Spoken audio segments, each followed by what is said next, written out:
아니, 엄마가 사라지셨다니. 그게 무슨 말씀이세요, 아버지? 설날 아침이었습니다. 고속도로 위였습니다. 준혁이 운전하고 있었고 며느리 미래는 조수석에 앉아 있었습니다. 미래는 밤새 장거리 비행을 마치고 눈도 제대로 못 붙인 상태였습니다. 차 안은 조용했습니다. 그때 준혁 핸드폰이 울렸습니다. 시아버지였습니다. 준혁이 블루투스로 받았습니다. 잠시 후 준혁의 목소리가 높아졌습니다. 아니, 엄마가 사라지셨다니. 그게 무슨 말씀이세요, 아버지? 미래가 번쩍 눈을 떴습니다. 준혁의 손이 핸들 위에서 굳었습니다. 차 안에 침묵이 흘렀습니다.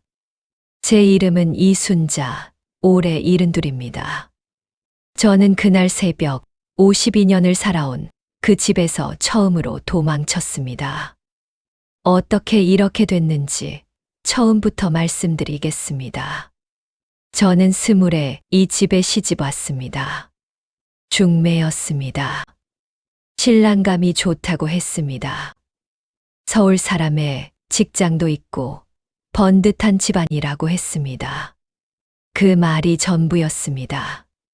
제 의견은 아무도 묻지 않았습니다.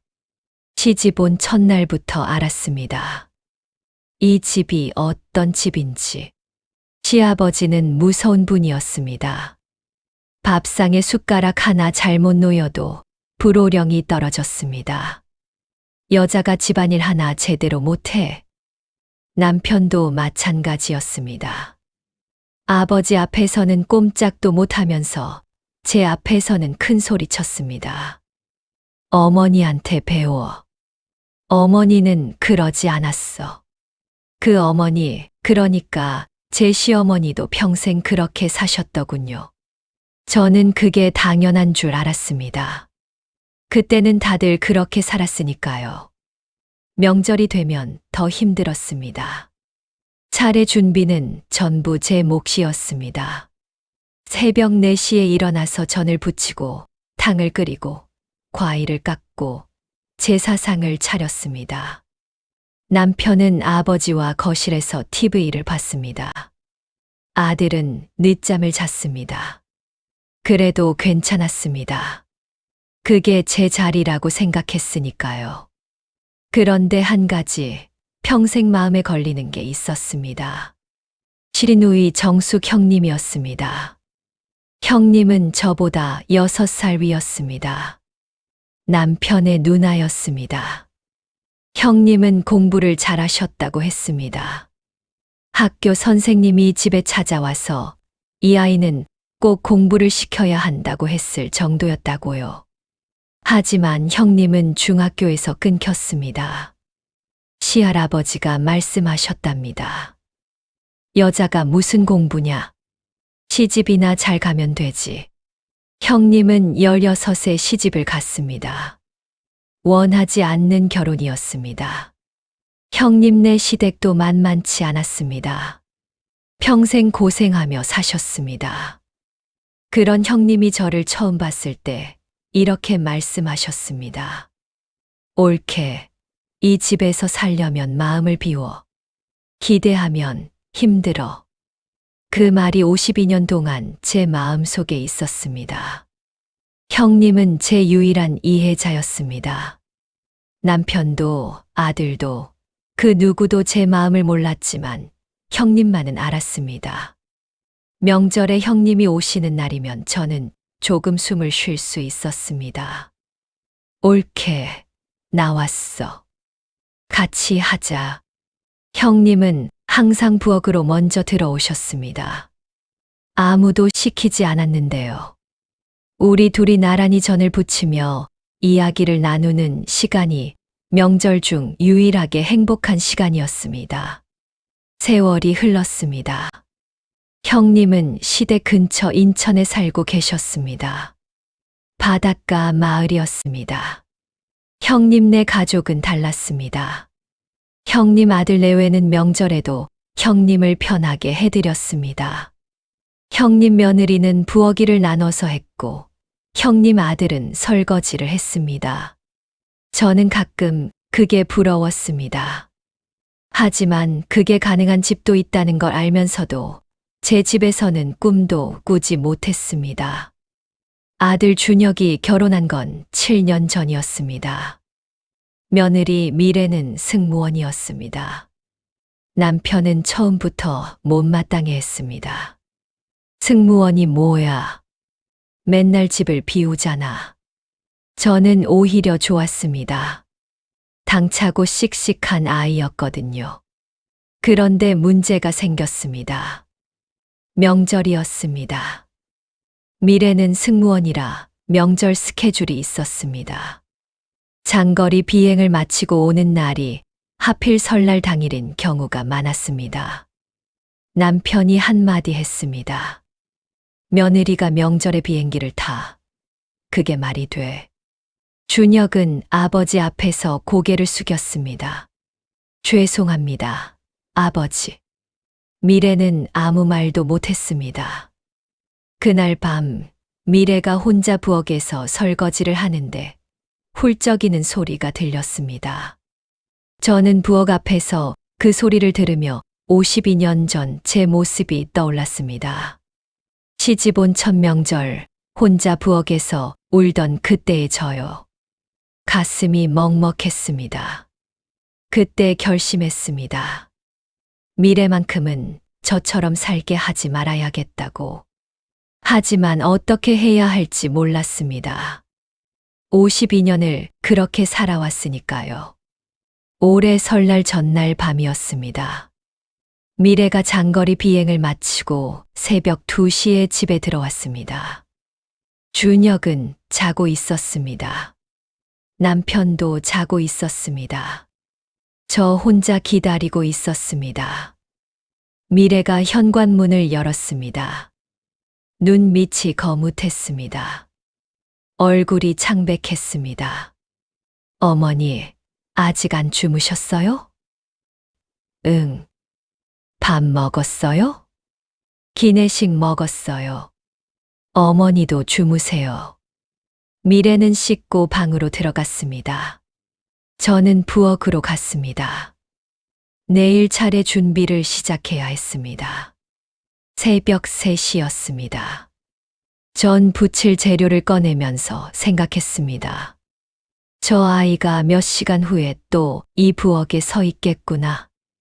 남편은 또 거실에서 TV를 보겠구나. 준혁은 또 아버지 눈치를 보겠구나.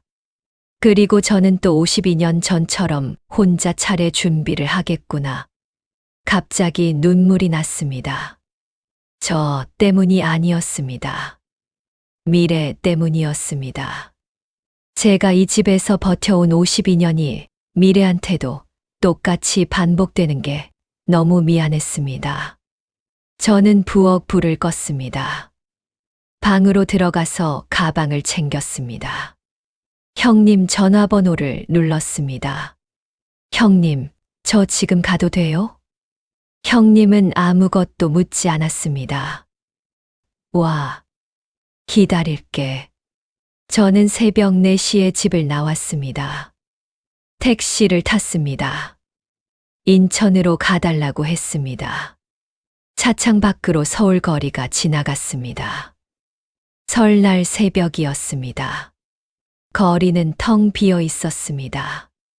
저는 그 텅 빈 거리를 보면서 생각했습니다. 52년 만에 처음으로 명절 아침에 내가 어딘가로 가고 있구나. 눈물이 났습니다.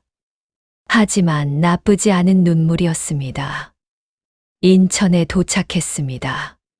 형님 댁은 바닷가 마을 근처 작은 아파트였습니다. 새벽 5시였습니다. 형님이 현관문을 열고 기다리고 계셨습니다. 아무 말씀도 안 하셨습니다. 그냥 안아주셨습니다.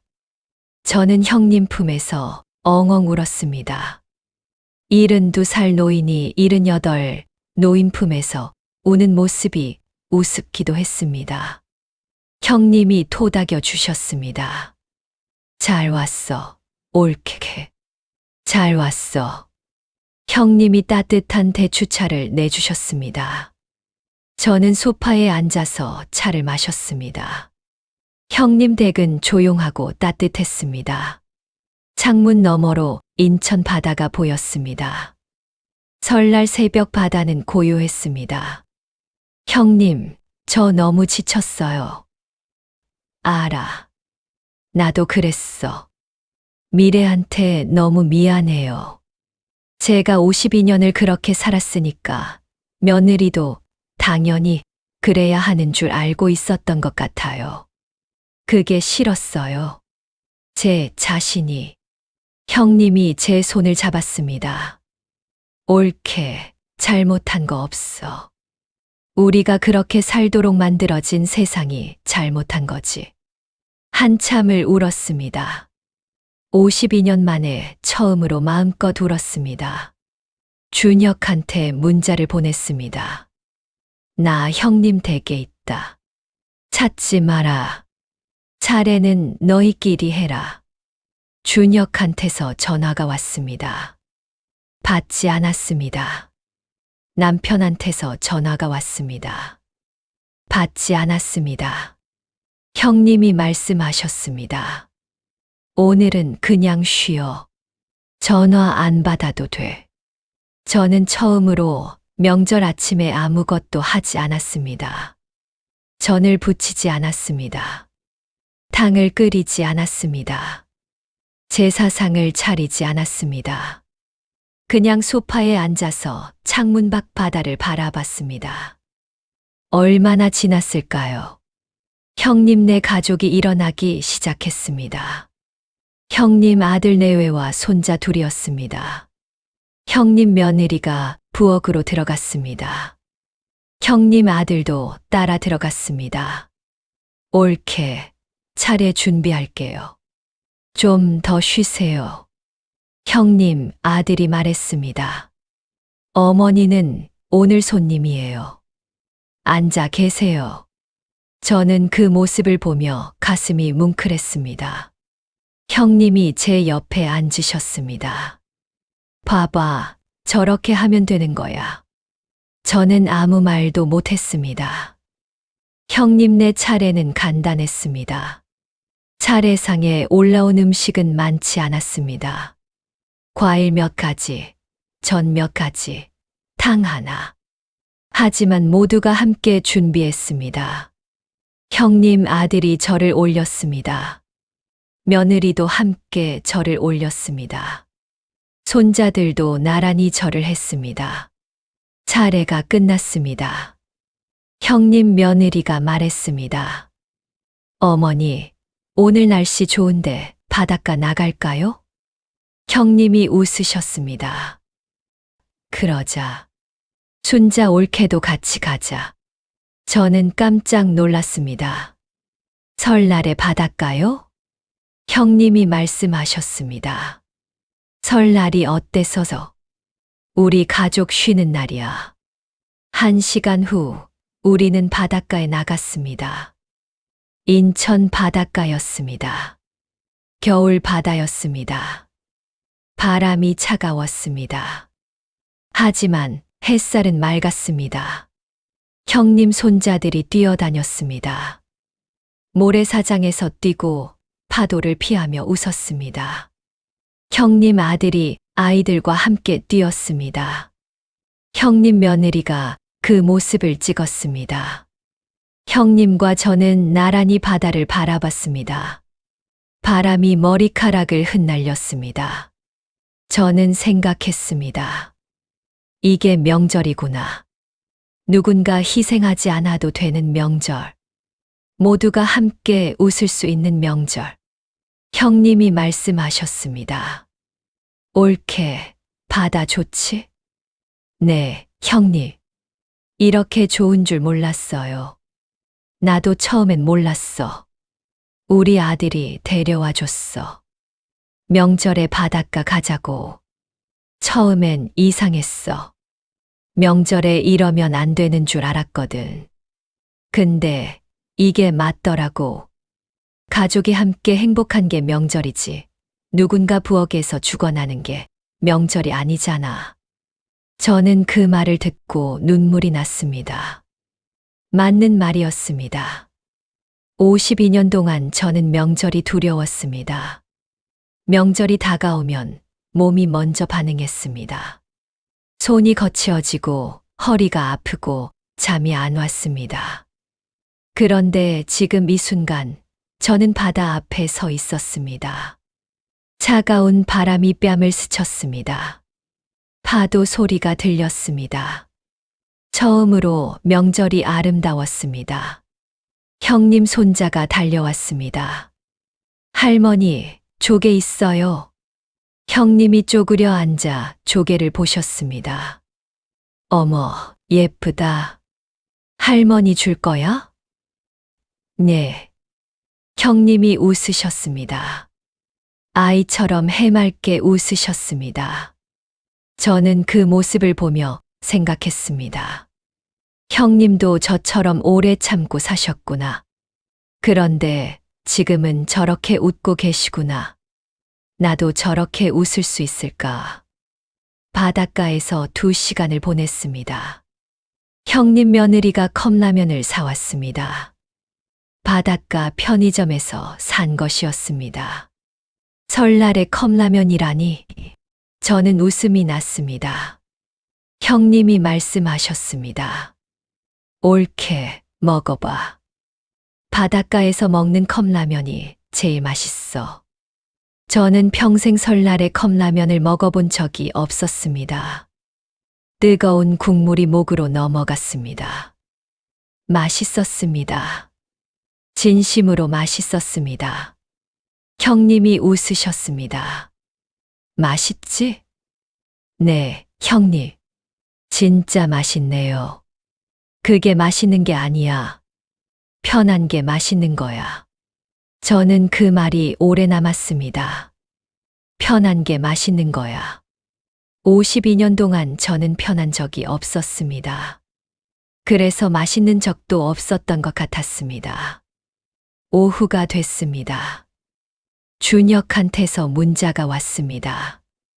어머니, 저희 차례 지냈어요. 아버지가 처음으로 상 차리셨어요. 제가 전 부쳤어요. 미래는 쉬었어요. 어머니 보고 싶어요. 눈물이 났습니다. 형님이 제 핸드폰을 보셨습니다. 잘 됐네. 하면 되잖아. 남편한테서 전화가 왔습니다. 이번엔 받았습니다.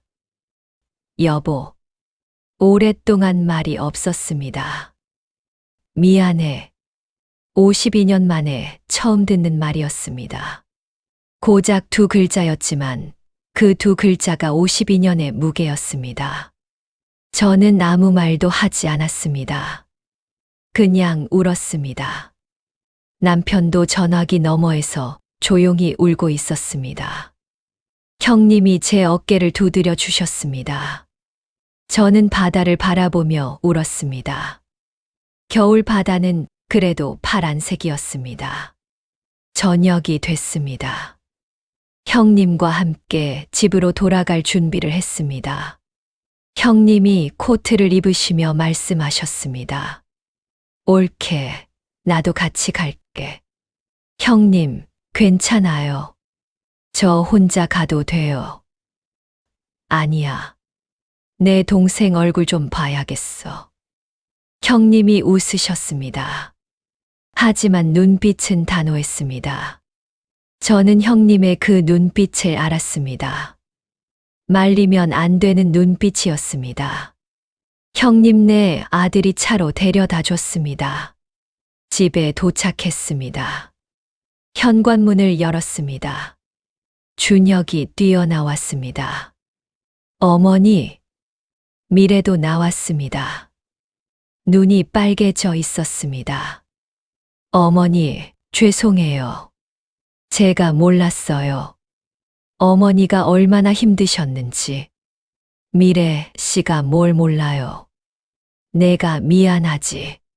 거실로 들어갔습니다. 남편이 앉아 있었습니다. 저를 보더니 일어났습니다. 아무 말도 하지 않았습니다. 그냥 제 옆자리를 손으로 가리켰습니다. 앉으라는 뜻이었습니다. 그런데 그때 형님이 들어오셨습니다.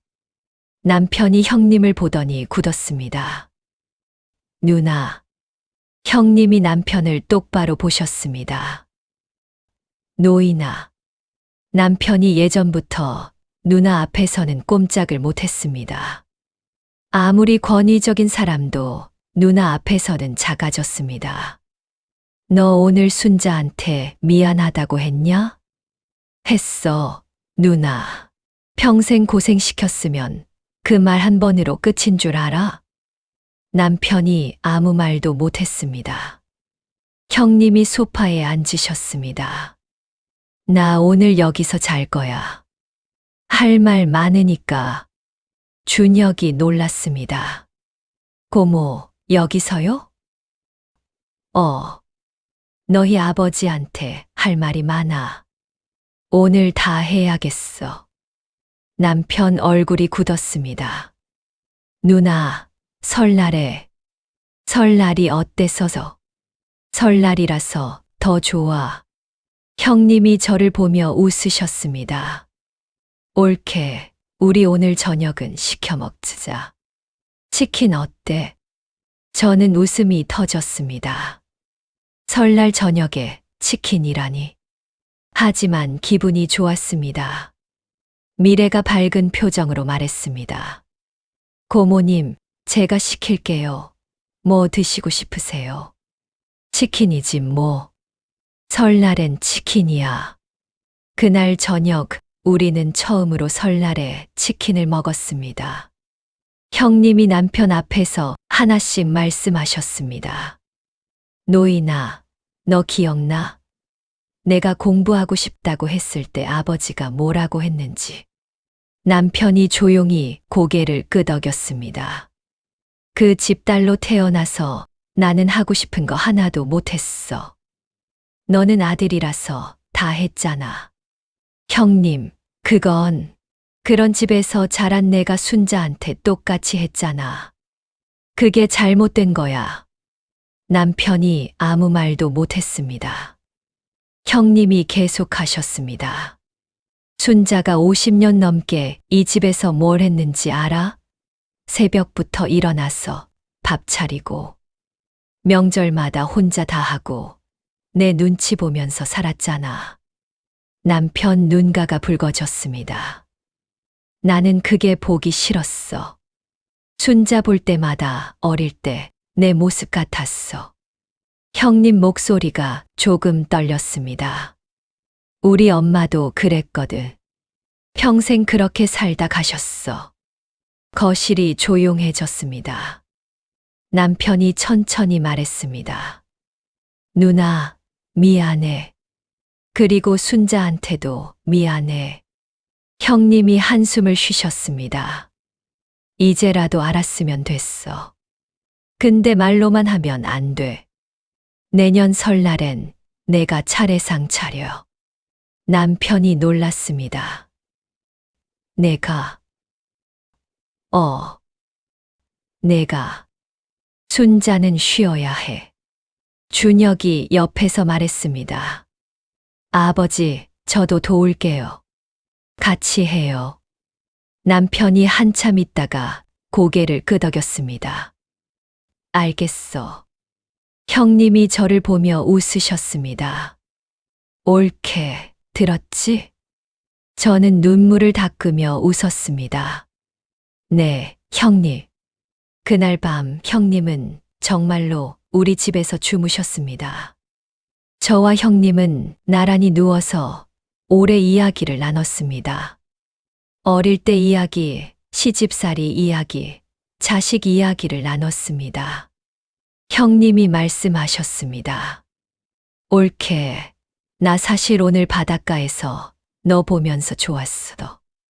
뭐가요? 내가 웃더라고. 오랜만에 보는 것 같았어. 저는 그 말에 또 울었습니다. 형님도 우셨습니다. 우리 둘이 나란히 누워서 한참을 울었습니다.